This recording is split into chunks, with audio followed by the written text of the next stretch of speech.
আমরা মনে করি নির্বাচনী পরিবেশ যথেষ্ট ভালো আছে, তুলনামূলকভাবে ভালো আছে। তো অবশ্যই বলবো, কারোর যদি আচরণবিধি কেউ ভঙ্গ করেছে, এই ধরনের যদি অভিযোগ কেউ করেন, সেই মোতাবেক তাদেরকে শাস্তি দেওয়া হবে বা তাদের বিষয়ে ব্যবস্থা গ্রহণ করা হবে। শেরপুর ৩ আসনের একজন প্রার্থী ইন্তেকাল করেছেন, আমরা তার রুহের মাগফিরাত কামনা করছি।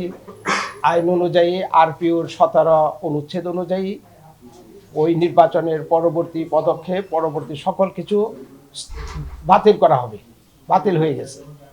এবং শিগগিরই আমরা নির্বাচন কমিশন নতুন করে ওখানে শিডিউল ঘোষণা করবে। কবে শিডিউল ঘোষণা করা হবে এখনও এটা সিদ্ধান্ত হয়। এটা নতুন করে আবার আমরা নির্বাচনের যে তফসিল আবার নতুন করে ঘোষণা করতে হবে। তখন যারা যারা দিয়েছেন তারা নতুন করে না দিলেও চলবে, কিন্তু নতুন করে যারা দিতে চান তারাও দিতে পারবে না। 12 ফেব্রুয়ারির আগে হওয়ার কোনো সুযোগ নাই, কারণ শিডিউলই ঘোষণা করতে হবে কমপক্ষে 15 দিন সময় দিয়ে।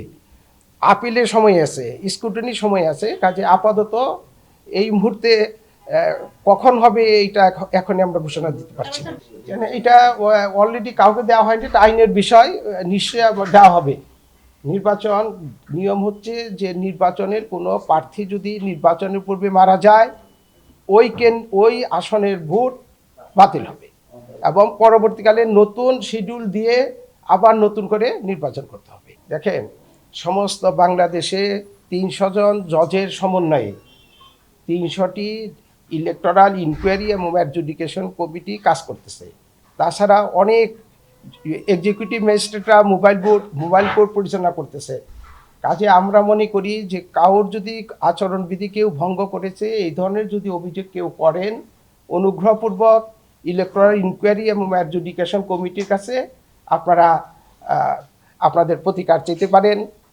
উনি কোনো একটা ইনফরমেশনের ভিত্তিতে, তথ্যের ভিত্তিতে, অথবা ওই কমিটির নিকট যদি কেউ কোনো অভিযোগ দায়ের করে অভিযোগ ভিত্তিতে, অথবা কোনো রিপোর্টের ভিত্তিতে ইলেকটোরাল ইনকোয়ারি এবং এক্সিকিউটিভ কমিটি বা অ্যাডজুডিকেশন কমিটি কাজ করতেছে, তারা সেখানে বিষয়টিকে কগনিজেন্ট নেবেন এবং যথাযথ আইনি ব্যবস্থা তদন্ত সাপেক্ষে কমিশনের নিকট তাদের প্রতিবেদন প্রেরণ করবেন, রিকমেন্ডেশন সুপারিশ প্রেরণ করবে এবং সেই মোতাবেক তাদেরকে শাস্তি দেওয়া হবে বা তাদের বিষয়ে ব্যবস্থা গ্রহণ করা হবে। তাছাড়া আপনারা ইতিমধ্যেই জেনেছেন বহু কেসে যে আমাদের মোবাইল কোর্ট যারা কাজ করতেছেন এক্সিকিউটিভ ম্যাজিস্ট্রেটরা, তারাও বিভিন্ন জায়গায় বহু লোককে আচরণবিধি ভঙ্গের কারণে ইতিপূর্বে শাস্তি দিয়েছেন, জরিমানা করেছেন।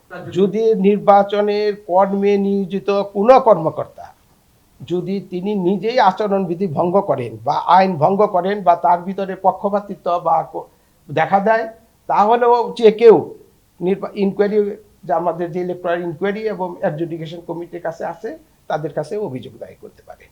আর খুব গুরুতর যদি হয়, গুরুতর বিষয়ে নির্বাচন কমিশন নিজেও সেটাকে আমলে নিতে পারেন এবং একটা কমিটির মাধ্যমে তদন্ত করে যথাযথ ব্যবস্থা গ্রহণ করতে পারে।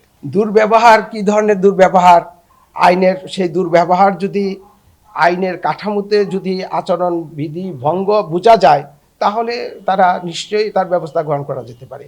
তো এটা facts to facts, case to case ভিত্তিতে এটা বলতে হবে। একেবারে ইউনিফর্ম একটা কথা কিন্তু বলা যাবে না। দেখুন, এই বিষয়টা হচ্ছে আপনি যেটা বলেছেন সবই তদন্তের বিষয়।